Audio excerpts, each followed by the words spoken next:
तो guys solo levelling Ragnarok के और एक न्यू एपिसोड में आप लोगों का स्वागत है। इस वीडियो के अंदर हम सोलो लेवलिंग रैग्नारॉक के 52 चैप्टर को कवर करेंगे। प्रीवियस वीडियो के लास्ट में हमने देखा था कांग ताइशिक के बॉडी को इतरिम के एपोस्टेल यानी पाक दोजिन कंट्रोल कर लेता है और कांग ताइशिक के अटैक से एक्सीडेंटली हुआंग डोंगसुक मर जाता है। तो अब अगले एपिसोड की शुरुआत में हम देखते हैं कि सुहो के सामने डोंगसुक का मरा हुआ बॉडी पड़ा था और वही इतरिम के पावर से कांग ताइशिक सुहो के सभी शैडो सोल्जर को एक ही झटके में मार देता है। इवन वो सुहो पर भी स्लैश अटैक करता है। हम देखते हैं सुहो के गाल पर एक छोटा सा स्क्रैच भी आता है। सुहो अपने मन में कहता है कि ये एक एसासियन टाइप का हंटर है जो स्टील्थ स्किल का यूज कर रहा है, लेकिन मेरा सेंसेस अब काफी ज्यादा इम्प्रूव हो चुका है, इसलिए मैं इसके फुटस्टेप को आराम से सुन सकती हूँ और इसके अटैक को डॉज करने के अलावा मैं काउंटर अटैक नहीं कर सकता। और फिर इसके बाद सीन चेंज होता है हेलीकॉप्टर में। हम देखते हैं पाक दोजिन को। यहाँ पर बाकी हंटर भी मौजूद थे, बट पार्क अपने मन में कहता है कि करेंटली कांग ताइशिक एक ए रैंक हंटर के आसपास है, तो इस वक्त सुहो उसे नहीं हरा पाएगा।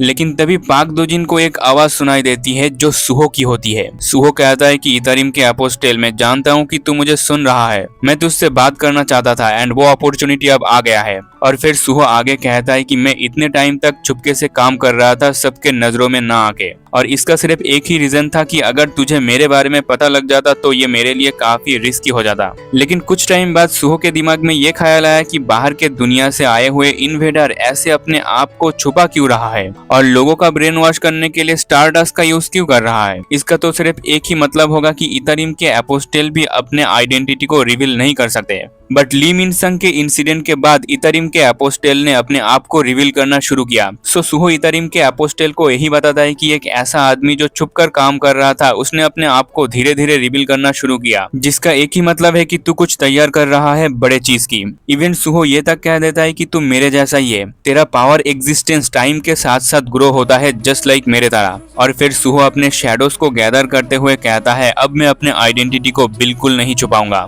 तो तुझे भी अब बाहर आ जाना चाहिए। मतलब समझ रहे हो, सुहो खुला चैलेंज दे रहा है। इसके बाद आगे सुहो अपने इन शैडोज के मदद से कांग ताइशिक को चारों तरफ से घेर लेता है और सुहो उसके हाथ पैर पर स्टैब करने लगता है। एंड हम देखते हैं कि सुहो के इन शैडो से अलग अलग टाइप का वेपन बाहर निकलकर कांग ताइशिक को हर तरफ से स्टैब करके मार देता है। बस एक सिंगल अटैक में ही कांग ताइशिक का खेल खत्म हो जाता है और साथ ही में सुहो का लेवल भी इंक्रीज हो जाता है। एंड सुहो इतरिम के एपोस्टेल से कहता है चल आजा फाइट करते हैं। वही दूर बैठे पाक दोजिन यानी इतरिम के एपोस्टेल जो कांग ताइशिक को कंट्रोल कर रहा था उसके आंखों से खून आने लगता है, जिसे देखकर हंटर लिम ताइगु कहता है पाक दोजिन क्या हुआ। पाक दोजिन कहता है कुछ नहीं, बस ऐसे ही। और फिर आगे पार्क अपने आंखों पर हाथ रखता है और बड़े बैडस तरीके से कहता है संग सुहो। मतलब इतरिम के एपोस्टेल को अब समझ में आ गया है कि संग सुहो कितना ज्यादा ताकतवर हो चुका है। इसके आगे सीन चेंज होता है और हम देखते हैं कि सुहो कांग ताइशिक के शैडो को एक्सट्रैक्ट कर लेता है और साथ ही में डोंगसुक का भी। सुहो कहता है कि इस इंसिडेंट के पीछे तुम लोगों का हाथ है और तुम लोगों को पता नहीं कि इस इंसिडेंट की वजह से कितने मासूम लोग मर गए, तो मैं तुम दोनों को पनिशमेंट देता हूँ कि तुम दोनों अब से मेरे लिए फाइट करोगे। एंड सुहो अपने न्यू शैडो क्रिएशन स्किल को इनके ऊपर इस्तेमाल करता है और सुहो फील करता है कि उसका शैडो अपने आप से ही एक रेयर ग्रेड आइटम को क्रिएट कर रहा है। आगे हम देखते हैं कि ये रेयर ग्रेड आइटम एक आर्मर है, उसी के साथ उसे एक रिंग मिलता है हीरो ग्रेड का। ये जो रिंग है ये सुहो के प्रेजेंस को छुपा सकता है और सुहो चुपके से हमला कर सकता है। इवन सिस्टम उसे इस रिंग के लिए एक नाम देने के लिए भी बोलता है, क्योंकि अगर सुहो इस शैडो आइटम को एक नाम देता है तो इसका जो लेवल है वो बढ़ता जाएगा सुहो के साथ ही। इस रिंग वाले शैडो आइटम का नाम है रिंग ऑफ द मर्डरर, इसलिए सुहो इसका नाम रख देता है कीरा। और गाइस तुम लोगों को पता है कि इसका नाम कीरा क्यों रखा गया है? अगर आप लोगों को पता है तो कमेंट में बताओ। खैर आगे सुहो इस रिंग को अपने उंगली में पहन लेता है और इस रिंग की जो शैडो सोल्जर की स्टैट है वो सुहो के साथ शेयर होगा, तो सुहो काफी खुश होता है, क्योंकि ऐसे सुहो काफी सारे हीरो ग्रेड आइटम को ऑब्टेन कर सकता है और वो काफी तेजी से स्ट्रॉन्ग बन जाएगा। और फिर सुहो मुस्कुराते हुए कहता है इस एबिलिटी के साथ मैं बहुत जल्दी अपने बाप के लेवल पे पहुंच जाऊंगा। एंड ये कहते हुए सुहो आसमान की तरफ देख रहा था, बट तभी सुहो फील करता है कि उसके काफी सारे शैडो सोल्जर को एक ही झटके में किसी ने मार दिया एंड जिसने ये किया है वो बहुत तेजी से सुहो के तरफ ही आ रहा है। और तभी वो बंदा सामने के बिल्डिंग को तोड़कर सुहो के सामने आ जाता है। एंड गाइस ये और कोई नहीं बेक यूनो है जो अभी अपने बीस्ट फॉर्म में है। बेक यूनो कहता है मैंने एक ब्लैक पिलर को देखा और उसका पीछा करते हुए मैं यहाँ तक पहुंच गया, तो बताओ क्या तुम एक हंटर हो? लेकिन सुहो थोड़ा कंफ्यूज था कि एक बोलता हुआ मॉन्स्टर, पर ये मॉन्स्टर यहाँ पर क्या कर रहा है। सुहो का कंफ्यूज शक्ल देखकर बेक यूनो समझ गया था, तो वो कहता है कि ये तुम्हारी गलती है, मैं कोई मॉन्स्टर नहीं हूँ, मेरा नाम है बेक यूनो, मैं व्हाइट व्हाइट टाइगर गिल का गिल्ड मास्टर हूँ। इसे सुनकर सुहो अपने मन में कहता है तो ये गिल्ड मास्टर है व्हाइट टाइगर गिल का, जो कि एक एस रैंक हंटर है, वो भी रेयर एबिलिटी के साथ, जिससे वो ट्रांसफॉर्म कर सकता है।